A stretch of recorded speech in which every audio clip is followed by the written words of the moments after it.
Today I'm here with the legendary Carlos Bayala.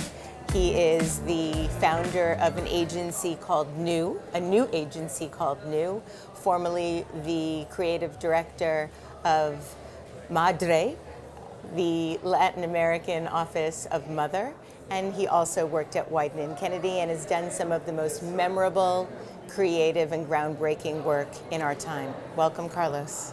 Thank you very much. Carlos, I was alerted that you might wear a white t-shirt today for our interview, and I see that you are, but I was told that you always wear white t-shirts. Yes, I do. Why is that? I have 12, and because there is a website now that you can actually shape your t-shirt in the way that actually fits and does, and it gets the job done and it's easy, and of course you don't have to make too much decisions and all that stuff, which is the usual thing, yeah. So everyday white t-shirt, and white then t-shirt, you have to... and different things, like red socks today. So you Big always deal. have a pop of surprise? No, it's random because, you know, it's whatever I grab, but yeah, the t-shirt is something that I solved some years ago. You were born in Buenos Aires in 1969. You've described in the past how your grandfather was a mathematician and he'd buy absolutely massive rolls of paper for his calculus. And as he worked, he'd keep unfurling the paper in a long symphony of numbers. What did you make of that as a kid? I never met him, so I knew about him from my father and my family, and I thought he was fascinating. And of course, I had a suspicion that he would have some sort of mild disorder, that then I realized that he did have some sort of psychotic beginnings in that when he became so obsessed with that. He never solved it. No one actually did solve the problem of the prime numbers. It's the thing that he was trying to come up with. Prime numbers on the He was working out the rhythm in prime numbers and trying to combine that in some way and compare that with other expressions of rhythm and art. And music was one of the things, and Bach could be one of the other things. And he tried really, really hard in an analogic era. And it didn't take him far, but he was apparently a remarkable person. So it runs in the family, the remarkableness. Your sisters and brothers are much older than you, and one of your older sisters studied advertising. Was that your first introduction to the discipline? Yeah. I saw her just kind of coming up with ideas and drawings and things about what she said was publicidad. I had no idea exactly what that meant, but what I did see was her making drawings, which I thought it was interesting. I'm not good at drawings, but what I am sensitive towards is expression, obviously, and I could see her excited about that. And then the second instance of advertising in my life was through a TV commercial about advertising when I was 16, and it was a creative circle, and I went like, wow, there is something, some sort of group of people who consider themselves creatives, and I found that exaggeration, that ridiculousness of that, very exciting. I was 16, so you can't blame me. Now you could blame me if I consider myself a creative, which I don't. But at the time, it was a very interesting thing to believe that could be a career. So you just said that you don't consider yourself a creative? Definitely. I mean, as a noun, I think it's ridiculous. I mean, just to consider a person or a subject special as a noun because of that is a fallacy and it's ridiculous. But obviously, it could be a quality or some sort of thing that touches all of us. I remember saying to a friend that if I ever find someone who doesn't have any creativity in him or her, I would be absolutely fascinated by that person. And I think that's kind of what is implied in one story, in this short story called Bartleby, the Scribbler. Bartleby, the Scrivener, yeah. Which is this character that kind of doesn't really apply to any sort of classification or understanding of what is he doing, why is he doing, what's his motivation or anything. He responds to a completely different logic. And but he doesn't seem to be a person with any sort of pulse towards doing something or being ambitious or being maybe creative. And I found that character very, very mysterious. And I think we are predictably creative, all of us. Yet when you were younger, before you went to college, you were thinking about becoming a lawyer. Yeah. Really? And I was late to the university inscription, so I couldn't. And then the other option was doing this very, very lame course of advertising, which I did. And it was 3 years that I turned into 4 because I did. I wasn't really good at doing what I was doing then. Well, yeah. I understand that you failed advertising 1 and advertising 2. Yeah, that's pretty major when you are doing advertising. Now, did you fail because you were really not good at what you were supposed to be doing, or did you fail because you were disobeying authority? I was very arrogant. Why? Because I was paying my own fees. And I felt that by doing that, I could allow myself, because I was working already as a runner. I mean, my salary was very, very small, but I could pay my fees. And by doing that, I felt that I could actually be the owner of my destiny in university. And it wasn't a university, it was like a small kind of college, obscure college. And I felt that I could be free to do whatever I wanted and behave in stupid ways because, I'm paying for this in a way. And that was actually a really good decision from me because it made me see and experience that, that has consequences. You spent a few years at Graffiti, D&B, and then served as the creative director of Young and Rubicam. Really quite fast out of the gate. How did you rise so quickly? Because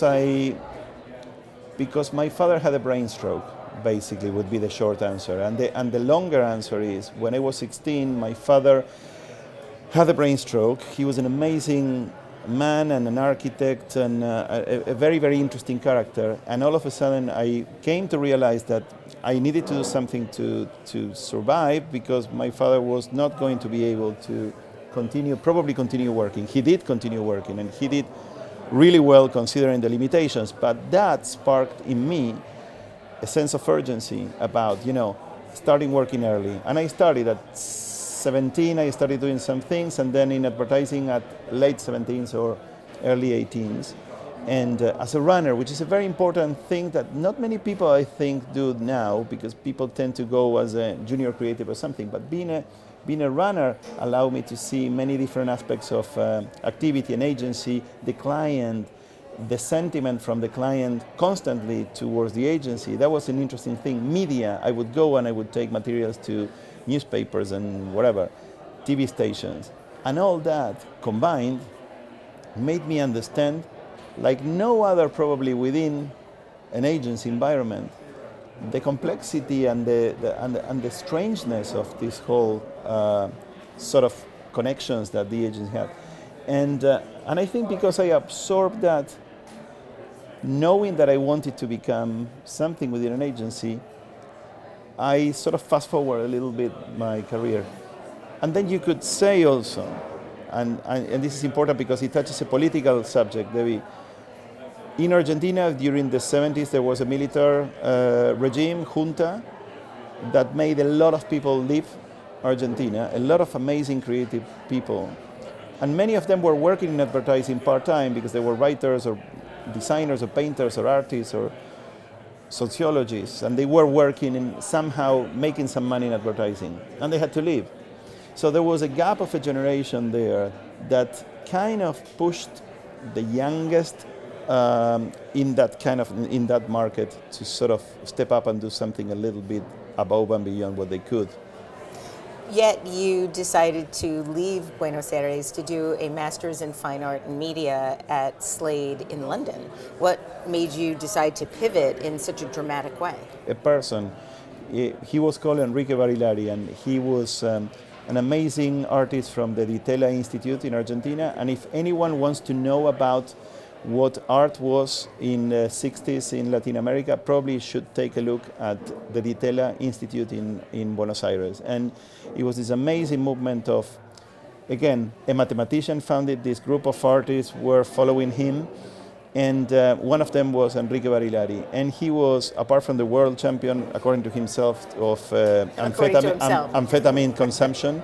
Was an interesting, very, very interesting character in that sense. One of the most inspiring and generous souls that I ever met. And he made me realize that I could exercise, it's a bad word, but sort of free my ideas and bring some joy to what I was doing, supposedly creatively, in a much more anarchic way. And I could do that for 3 years, and then he said, you have to go to Slate because G.K. Chesterton, which we both liked, the writer, had gone to Slate not to do art, but to be there, and he would go to the library and read quite a lot. And his position within Slate was very, very uncomfortable, Chesterton's one. And he said, go there and don't be good. Why?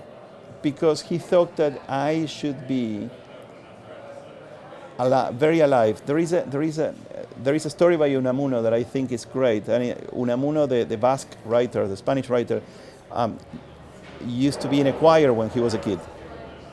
And the story goes that at some point the kind of a choir director stopped everyone in a rehearsal and said, Niño Unamuno, that was the writer, why are you singing so badly? And he said candidly, because otherwise you wouldn't hear me or you wouldn't listen to me. And I thought that was a very, very interesting proof of life. And Chesterton had the same thing and the same idea about, trying to confront life, not live life. Just to see it as a constant challenge. So sort of fly in the face of it. Many years ago, you said this in an interview. There are people who have specifically gone into advertising and who have studied basic advertising with respect to media, marketing, accounting, and creativity, but they don't know who El Greco or Rembrandt were. Do you think that this is still a problem today? Yeah, I think it's a problem for everyone now. It's not only for people in advertising. I think all of us are so bombarded by stuff and so busy, and I'm on the phone constantly. It's horrible that we have become less appreciative. And there was a great exhibition the other day here at the Royal Academy of Bill Viola in comparison to Michelangelo. And although you could debate a little bit the connection in the curation and all that, what I thought it was amazing is to see how Michelangelo, not the drawings of Michelangelo only, that of course you would see these amazing pencil drawings and sketches for sculptors and so on, but his writing. And there is a sense of peace. I mean, obviously he's debating all sorts of things, but I wonder when I was reading that, the environment around him at the time, the sound, the light, the noise, the cities, the amount of people, the time that he had to be able to sort of come up with these ideas. And it's, at least in urban areas and people who are employed, which is a minority probably today in the world, it has become a gigantic challenge. We are conquered up to now, and I think we will reveal by a dictatorship of technology. Oh, it's a good term for it. When you first applied to Mother, very, very first time, you were rejected. Talk about that. Well, it was Gabby's idea, and Gabby had this amazing idea of a place called Mother that I had no idea, and she had been a source and a force of inspiration for me in terms of what could be next, and kind of teaching me in my way through, and amazingly. Yeah. And it's my ex-wife, and we had this incredible double relationship of personal and also working together. And in Mother, we went as placements, and we said, okay, to Ian and Luke, Ian and Luke were the creative team, and I said, okay, we do have experience, but please don't say anything and take us as Italian students, because we had Italian passports. We were not Italians, but we had Italian passports, and they said, okay, they are, and they kind of added up to the fiction. They are brother and sister, and they're Italians, and they're students, and they're coming. So the story was kind of weird and Wait, interesting. you said you were brother and sister? No, we didn't. They said. Oh, I mean, they okay. created this kind of support. Sounds like the White Stripes. And we did this 2-month period thing, and we learned so much. And then, yes, obviously, we sort of revealed that we were more experienced than it looked, and I think they noticed. But Mother was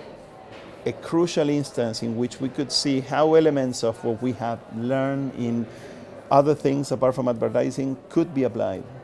And you worked up CocaCola Pitch that ultimately won the agency the business. Yes. And, is it true that Mother founder Robert Saville came to you and said, "You two are not students. You've done this in the past. Who the fuck are you?" Yes.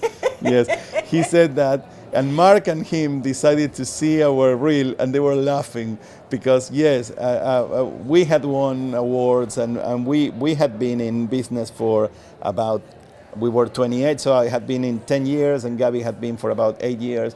So we did have some experience already, right? And but only a place like Mother would have done that. And what do you mean by that? Well, the openness to other cultures, the embracing, the kind of. I'll give you one example that I thought is a demonstration of how interesting that is, and why refugees are an issue that should be addressed in a different way. We'll go back to this. There was a Swedish guy working there, and it was me. And the Swedish guy tells me an idea, and I go, "Whoa, that's great," because it's pa. So I rephrased the idea to him, and he said to me, "No, that's actually not what I said. What I said was this, and that." And then we compared both things, and actually this was better than this. Now, whose idea is that? Because clearly it wasn't my idea. It wasn't his idea, but the product of a misunderstanding or a series of wrong clashes produced this very interesting idea. And I think Mother was not only open to that, but actually understanding before probably anyone else that was key.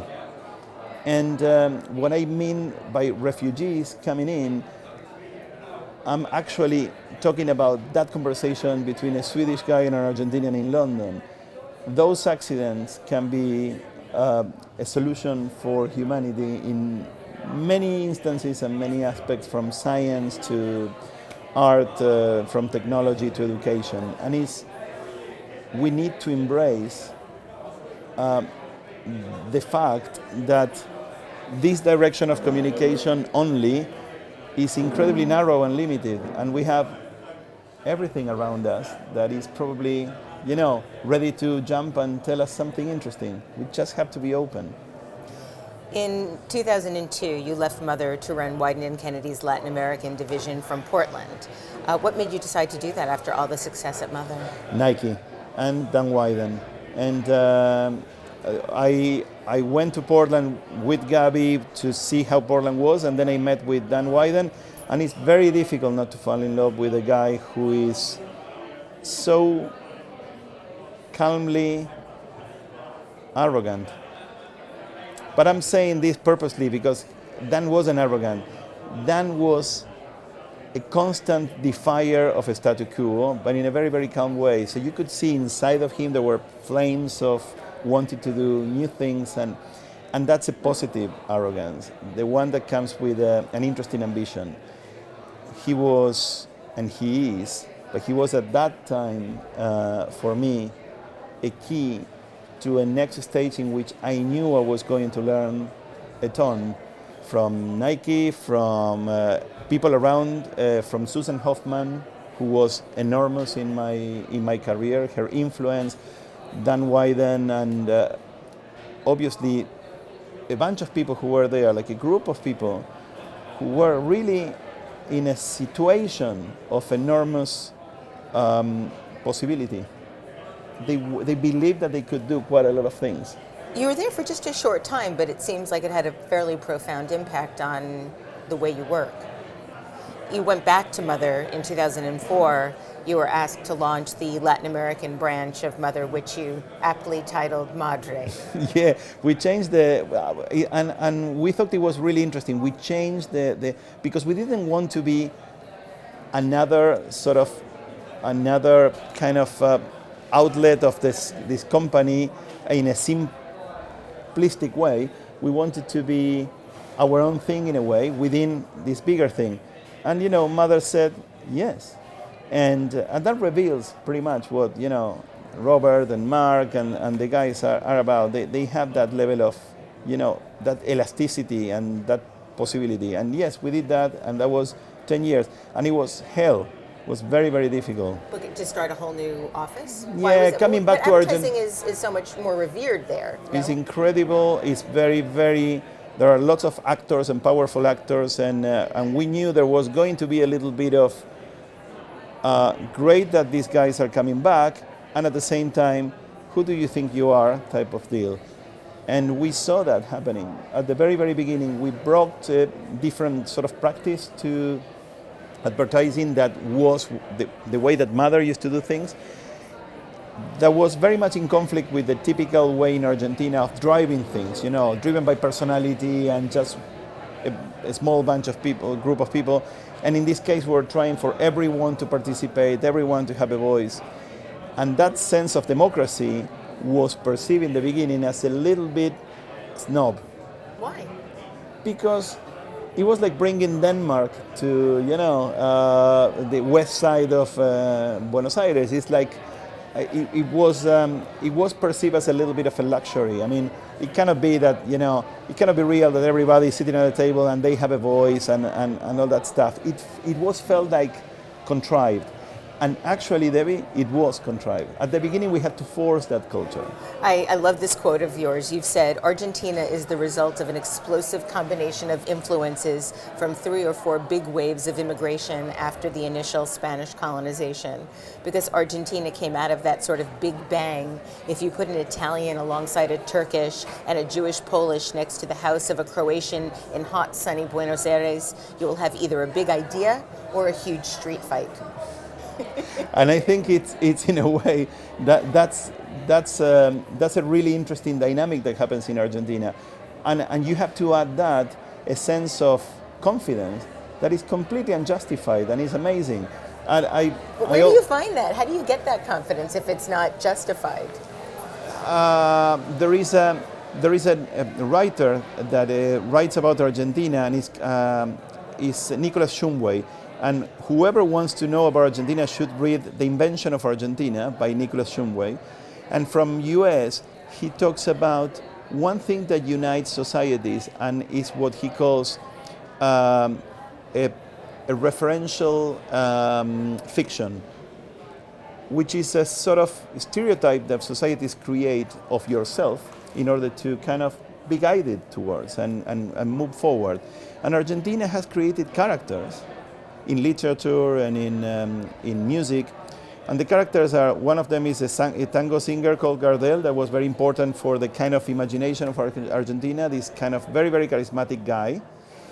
The other one was another male, and that was Argentina point of reference, obviously, during the 20th century, most of it, called Martín Fierro, who was an amazingly important literary character, like Quixote, but a very, very imperfect Quixote, but filled with this belief that he was right in what he was doing. And he was very weird in some of the decisions that he made during that kind of book. But I think Argentinians are similar to English people in one way, which I felt that probably explains why I am here. I think Argentinians and English are 2 different types of losers. I think English because they lost what they used to have, that was an empire, and Argentinians because they lost what they thought they were going to have, that it was a supposed empire according to the ambitions that were never fulfilled. But the interesting thing about this is that in the case of Argentina, it's even more ridiculous. I mean, England can actually hold on to, an amazing past, and some, I would say, ridiculous people are trying to hold on to that in a very strange and sort of superstitious way. And I would say that is the extreme right experience that we are having in here. A lot of people who are grabbing some fossils of culture rather than interesting traditions to sort of bring it back and use it politically. And in Argentina, it's this sense of at some point it's going to happen. It's going to be us. So there's that hope. Is alive. Argentina is always going to be alive, and that's what makes it, I guess, fascinating. Mother and Madre have won every major accolade, yet in January of 2016 you left to open your new creative communications agency, New. Wonderful name, New. Why did you do that? What made you decide to go off on your own?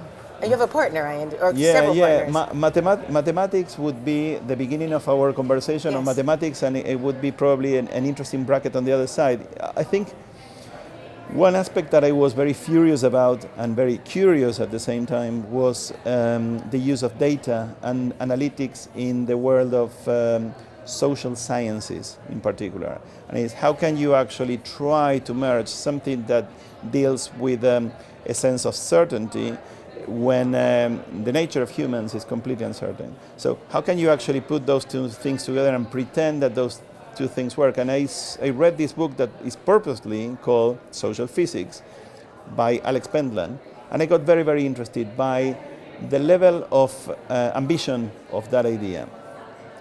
But of course I was against many things that were written in the book, in the assumptions, some of the assumptions, but I was fascinated by other ideas. And I met with Alex. And when we met, we sort of wondered about the same thing.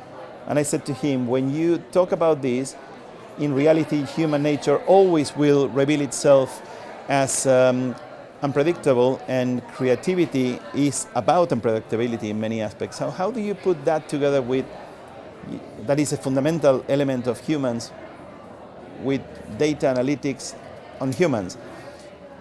And he came up with an amazing answer.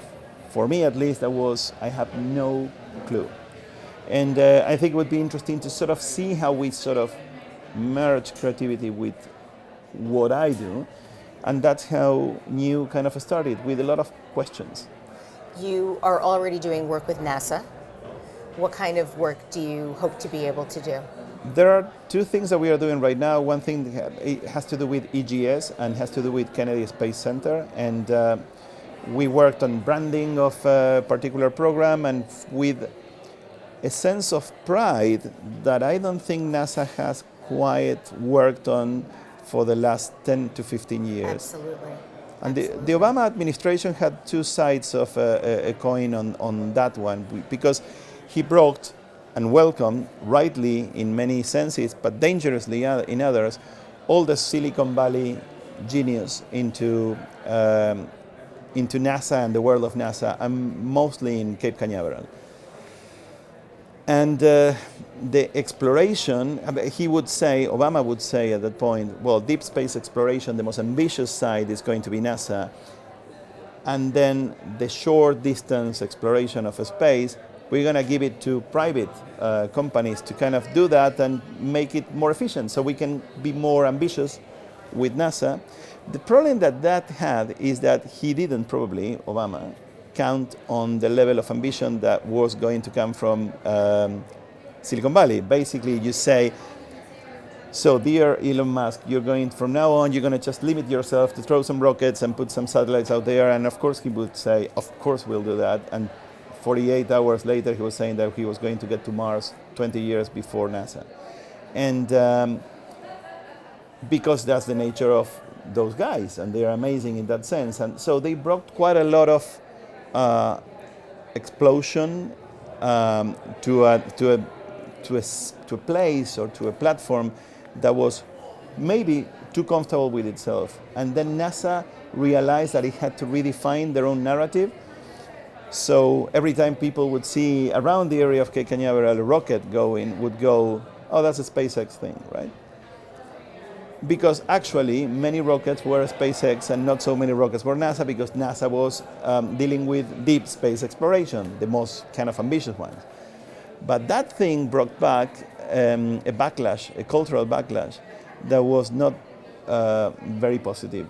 And one of the things that we have is this mission of making the NASA family understand how crucial they are and how big of a mentor to the whole of humanity in the sense of space exploration.